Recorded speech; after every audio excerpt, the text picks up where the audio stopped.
I'm sorry, but I don't want to be an emperor. That's not my business.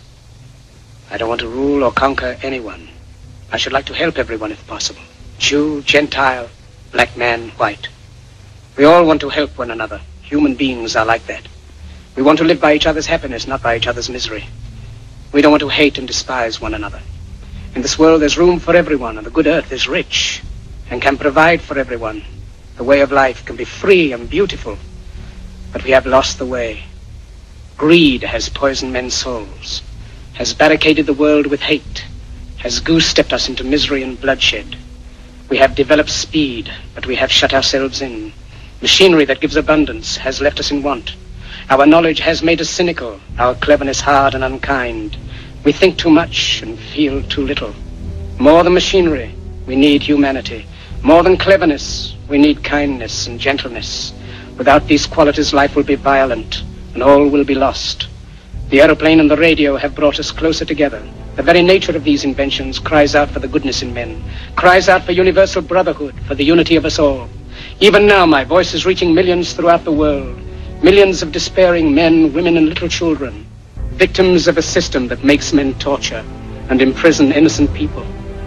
To those who can hear me, I say, do not despair. The misery that is now upon us is but the passing of greed, the bitterness of men who fear the way of human progress.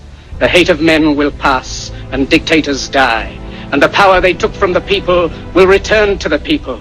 And so long as men die, liberty will never perish.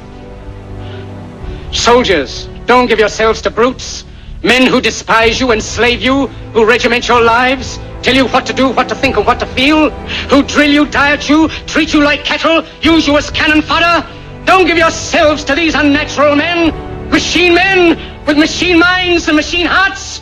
You are not machines, you are not cattle, you are men. You have the love of humanity in your hearts. You don't hate, only the unloved hate, the unloved and the unnatural. Soldiers, don't fight for slavery, fight for liberty. In the 17th chapter of St. Luke it is written, the kingdom of God is within man, not one man nor a group of men, but in all men, in you. You, the people, have the power to create machines, the power to create happiness. You, the people, have the power to make this life free and beautiful, to make this life a wonderful adventure. Then in the name of democracy, let us use that power. Let us all unite. Let us fight for a new world, a decent world, that will give men a chance to work, that will give youth a future and old age a security. By the promise of these things, brutes have risen to power, but they lie. They do not fulfill that promise. They never will. Dictators free themselves, but they enslave the people. Now let us fight to fulfill that promise. Let us fight to free the world, to do away with national barriers, to do away with greed, with hate and intolerance. Let us fight for a world of reason, a world where science and progress will lead to all men's happiness. Soldiers, in the name of democracy, let us all unite!